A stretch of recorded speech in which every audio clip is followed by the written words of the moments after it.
C'était quoi vous parlez français? Un petit peu. Un petit, c'est bien.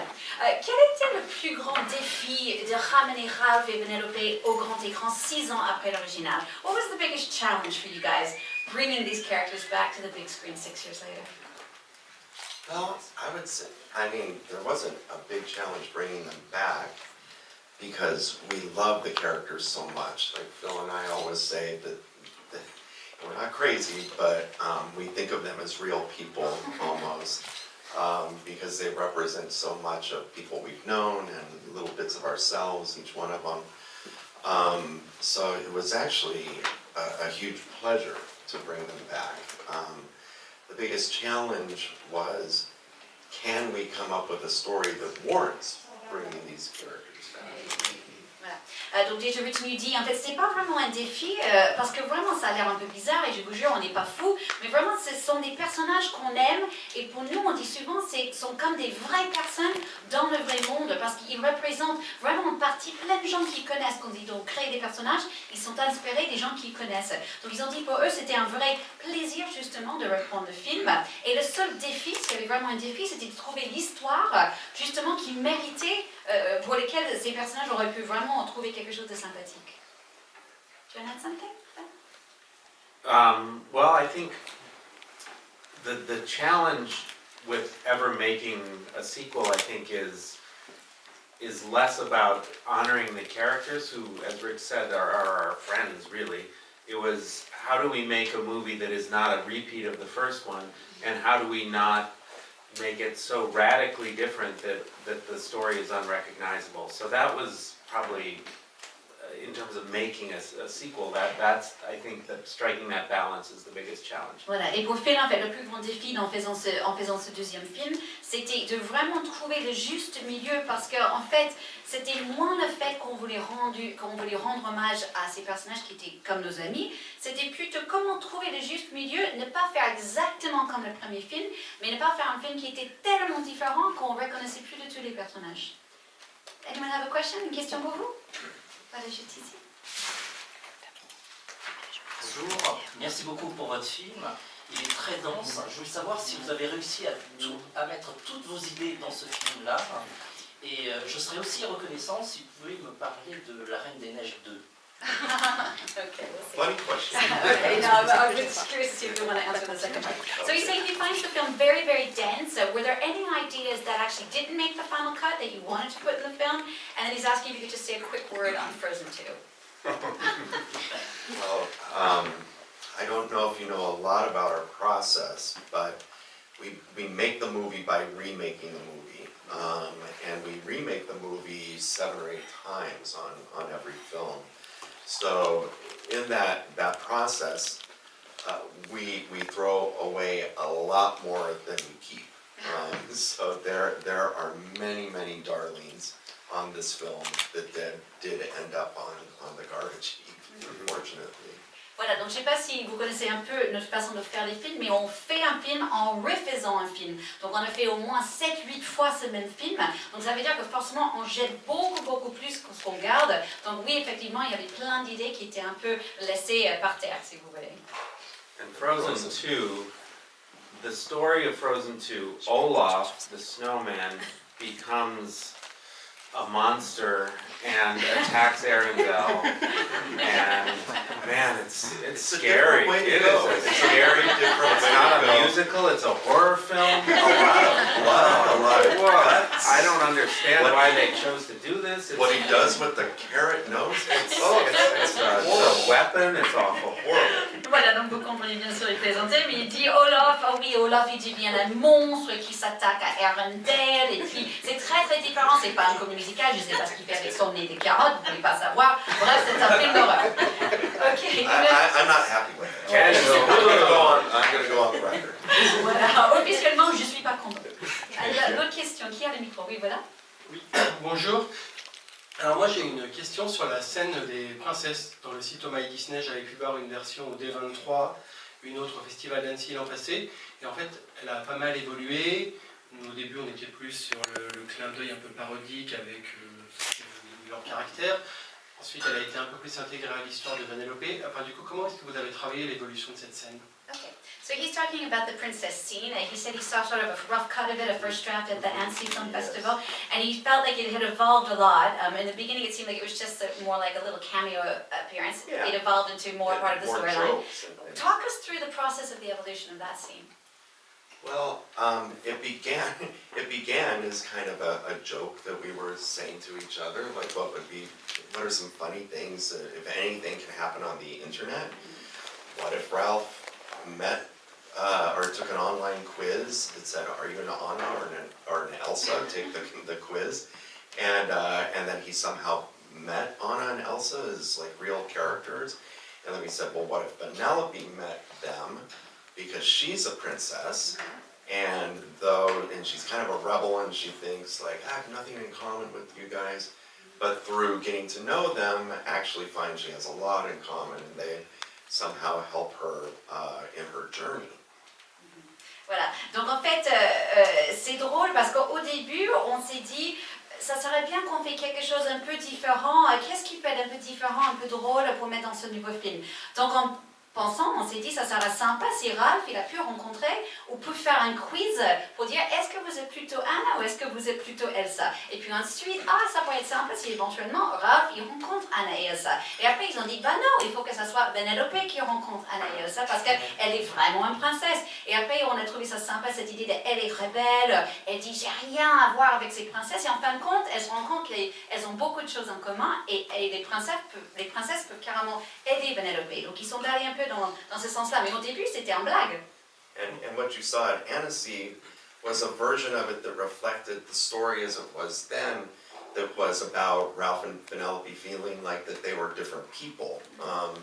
And as our story evolved, the scene had to evolve because it became more about Penelope needing this advice of really following that dream that she didn't even know existed, in her head. So what you saw was one of the very early scenes that we had animated for it. And I think we're going to put a lot of that footage out on the Blu-ray because I do think it's funny, but you're right, it was more about jokes than actually pushing the story forward. Voilà, et en fait ce que vous avez vu à Annecy, c'était vraiment un reflet de l'histoire de l'époque où on était à l'époque, c'était plutôt l'histoire sur comment Ralph et Penelope sont devenus des gens un peu différents, et au fur et à mesure que l'histoire a évolué, ils se sont dit on a besoin d'une scène qui évolue aussi avec des conseils, par exemple pour Penelope, pour qu'elle puisse atteindre ce rêve de son propre identité. Donc effectivement ça a beaucoup changé depuis ce que vous avez vu, mais on pense qu'on va peut-être mettre ces scènes justement sur le Blu-ray quand ça sort, parce que c'est quand même intéressant de les regarder. Ici Bonjour, j'avais une question qui fait écho à la première. Je possède le Art of des Wreck-It Ralph, et il y a beaucoup de scènes du coup qui ont été coupées, notamment au niveau de Félix Fix et Calhoun. J'aurais aimé savoir s'il y avait une scène en particulier qui a été coupée que vous aimiez et que vous auriez aimé voir. Okay, so kind of going back to the previous question, among the scenes that were cut, she had an early rough draft that had more scenes with Felix and Calhoun. She knows you must have cut a lot. Which one did you cut that you wish you hadn't or that you could tell us about? There could be a whole movie about Felix and Calhoun raising those children. The one I think I missed the most, we had a scene in the middle of the film where we checked back with Felix and Calhoun and the 15 kids, and they were sitting around the dinner table, and Felix and Calhoun were trying to just make small talk and said things like, so, how's the weather today? And I like the weather, and how about you children? Do you like the weather? And it was this very mundane dinner scene like a family has, and then it devolved into a horrible food fight, and they were just praying that Ralph and Penelope would get the steering wheel part so they could get the kids the hell out of their house. Ok, voilà, donc effectivement on aurait pu faire tout un film sur Félix et Calhoun avec cette histoire avec les enfants et tout, mais il y a une scène qu'on a coupée que je regrette un peu, c'était vers le milieu du film, c'était quand on voit un peu comment ça se passe avec Félix et Calhoun et les 15 filles, les 15 enfants autour du table pendant un dîner, et ça commence très calmement où Félix et Calhoun sont en train de dire « Ah là, c'est bien, il faisait beau aujourd'hui », un peu de discuter calmement, mais au fur et à mesure ça devient le chaos total avec les enfants qui sont en train de jeter la nourriture et tout ça, et ça finit avec Félix et Calhoun qui sont en train de prier pour que Ralph et Penelope réussissent leur mission. Là-bas ici? Bonjour, vous avez fait beaucoup de caméos Disney, Marvel, Star Wars, et vous les avez fait tout en CGI, sauf un Frey l'ours que vous avez fait en 2D, vous l'avez gardé en 2D. Pourquoi? Il y a lesquels qui ont donné? L'ours Humphrey. Ok. L'ours Humphrey? Humphrey. Humphrey, d'accord, très bien. Oh, So he says a lot of cameos, Disney, Marvel, Star Wars, a lot in CGI, but one in 2D. Humphrey the bear, why? well, the theoretical answer to, there is no real theoretical answer to Il n'y a pas that. une Because vraie réponse. at first we said, oh, because it's from a short or something, but the serious answer to that is that we wanted to pack the scene with as many Easter eggs as possible. And when the idea came up to have Humphrey in the scene, it was too late to build a CG model of him because it takes so long to build and rig CG models. So we still have several 2D animators working at the studio, and one of them is a legendary artist named Mark Henn, who's been animating at Disney for almost 40 years, I think. Is that right? Yeah.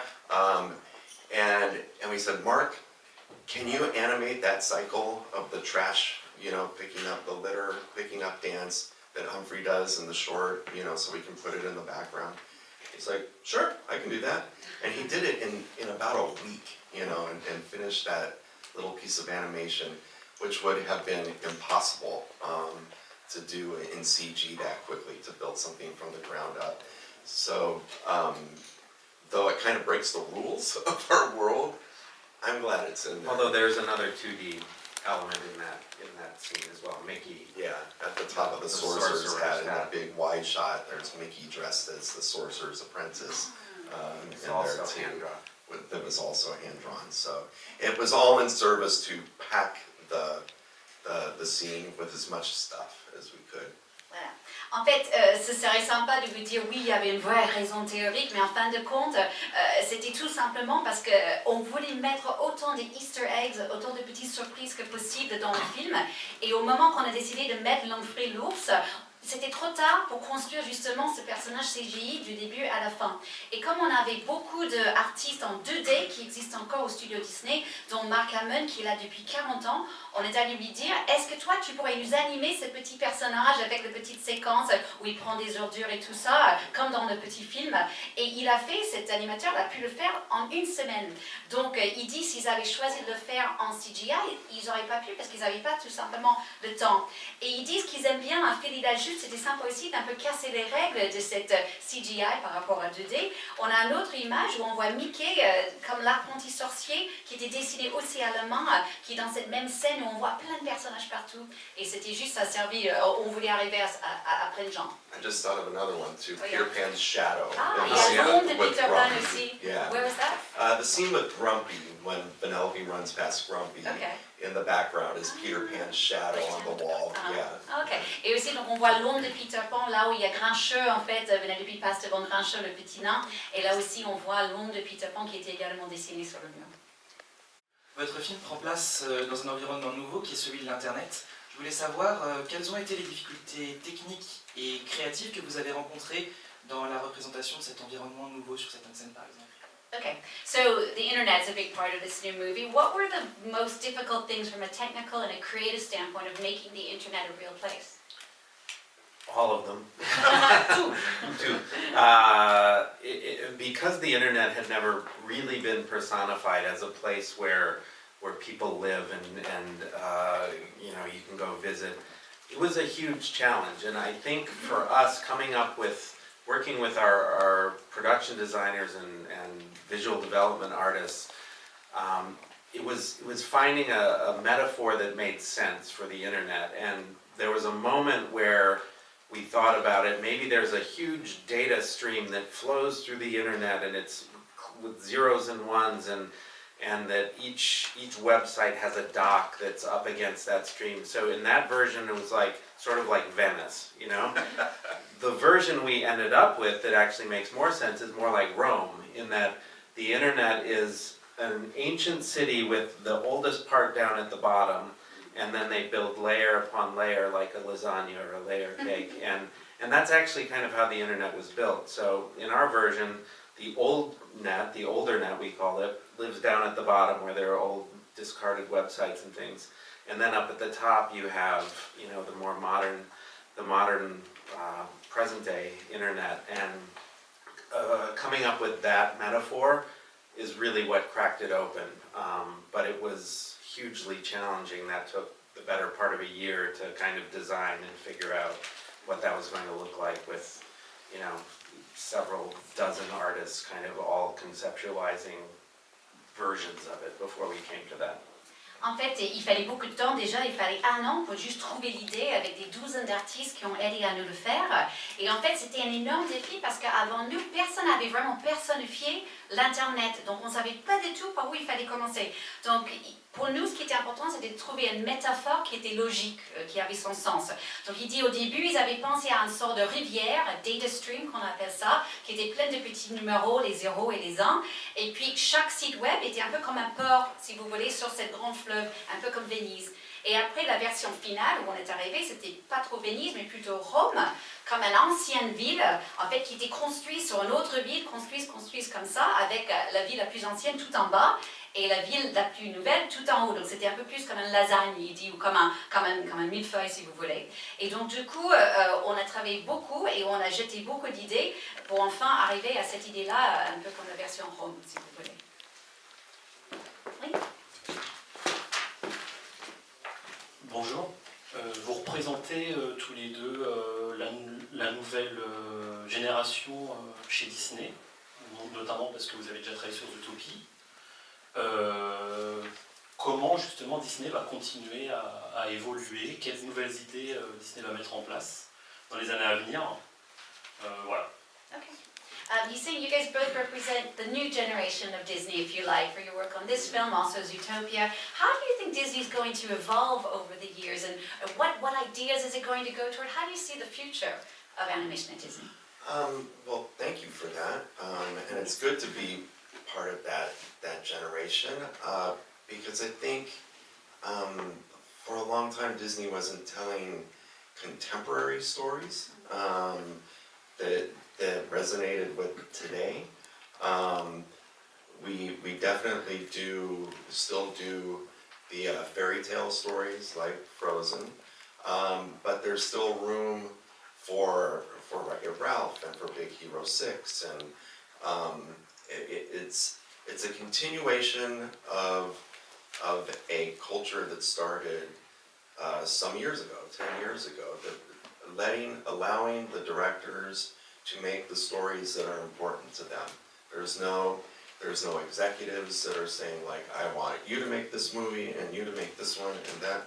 It's like the stories definitely come from the director, from his or her heart, you know, and what they want to make, because these movies take a long time to make. So you really need to love what you're doing if you're working on these. And I think it's a winning recipe, you know, and I think that will continue. And I think we're going to have a more diverse group of directors in the future who will be able to tell stories that are important to them. So I think we'll see a lot of variety in the stories that are told from our studio in the future. Sorry. Non, c'est ok. Sorry. Non, donc Rich, il nous dit, en fait, ils sont ravis de faire partie de cette génération. Et c'est vraiment sympa parce que pendant longtemps, Disney ne faisait pas des films vraiment contemporains, des films qui avaient un vrai regard sur notre monde aujourd'hui. Donc bien sûr, Disney continue à faire des films comme La Reine des Glaces, etc. Mais aussi, c'est sympa qu'ils puissent faire des films comme Ralph ou comme Les Nouveaux Héros, des choses comme ça. Et je dirais que cette culture a commencé chez Disney il y a à peu près 10 ans. Et pourquoi ça marche? C'est parce que chez Disney, vraiment, ils donnent aux réalisateurs le droit de faire ce qu'ils veulent. Et c'est pas comme s'il y a un grand exécutif qui dit non, je veux que vous faites tel film. C'est vraiment les histoires qui viennent tout droit des réalisateurs, parce que comme il dit, quand on travaille sur un film d'animation, ça dure très très longtemps. Donc si vous n'aimez pas ce film à fond, en tant que réalisateur, vous n'allez jamais arriver. Donc il dit, ça c'est une recette qui marche pour Disney, il pense. Et il pense dans l'avenir, en regardant vers l'avenir, il va avoir de plus en plus de réalisateurs de tout horizon, très divers. Et justement, eux, ils vont pouvoir raconter des histoires qui sont importantes pour eux. Et donc du coup, on va voir beaucoup plus d'histoires très variées. Ici. Bonjour, une petite question. Après les jeux vidéo et l'Internet, est-ce qu'il y a un endroit où vous aimeriez envoyer Ralph et si vous y avez déjà pensé en fait? Okay, so after the video games, after the internet, is there another world you want to send Ralph into? And if so, what is it? Okay. All right, So- here we go. So what are the two major inventions of the last, 5 to 10 years, 5 years, that you think technologically that you think are groundbreaking? Donc, quelles sont les deux plus grandes inventions des 5 dernières années que vous pensez ont vraiment révolutionné le monde? Bah, il y a les téléphones, on est proche de l'Internet. Telephones? Téléphones. No. Yeah. Well, we Smartphones? think VR, Ah, réalité virtuelle. virtual reality, Uh-huh. and 3D printing. Ah, les impressions en 3D. We're not going to do VR, but So, Ah, les impressions en 3D. and this is all a joke. D'accord, right? il dit Ralph gets into a 3D printer, it's struck by lightning, and he is printed into the real world. Ouh, pas mal. And comes to Paris, Il dit, And does a press conference, climbs the Statue of Liberty. and that would be the Eiffel Tower in Paris. Or I mean, yeah, sorry. Sorry. Donc, Although bien sûr, France did give us the Statue of Liberty. they certainly did. He brings it back to Paris, that's France. That's Donc good. c'est He's comme gonna ça bring que it ça back. commence, ils Yeah. improvisent, donc bien sûr c'est l'humour. Ils disent Ralph qui va se mettre dans un imprimant en 3D qui est frappé par un éclair, tout d'un coup Ralph il devient une vraie personne, il rentre dans le monde à Paris bien sûr, il grimpe le haut de la I like tour the picture, Eiffel, yeah. il prend la statue de la liberté, il la ramène aux États-Unis et voilà quoi. But that's it. I like that emotion. No, but seriously, vous allez vers un Ralph 3? Are you guys going toward a third film? I don't think so, because to me, I never say never, but I think of these two films very much as two chapters in their lives, and the friendship was born in the first film, and it grows, and then goes through a big challenge in the second film, and then resolves in an even stronger place. So, to me, the two chapters fit perfectly together right now. I don't know. However, we did think after the first one that one was buttoned up perfectly too. So. Donc, You never know. Voilà. Donc tous les deux, il dit, il faut jamais dire jamais. Rich, il dit, même après le premier film, on s'est dit, c'est la fin, on va pas continuer, et pourtant on y est. Mais Phil, il explique que pour lui, vraiment, l'histoire est finie, parce que pour lui, c'est deux chapitres qui se complètent bien. Dans le premier, c'était la naissance de cette amitié un peu bizarre, et dans le deuxième, un grand clash dans cette amitié, et en fin de compte, ils survivent, et l'amitié est encore plus forte. Donc il dit, pour lui, c'est vraiment comme deux chapitres qui se reflètent bien, donc il voit pas trop de logique pour continuer.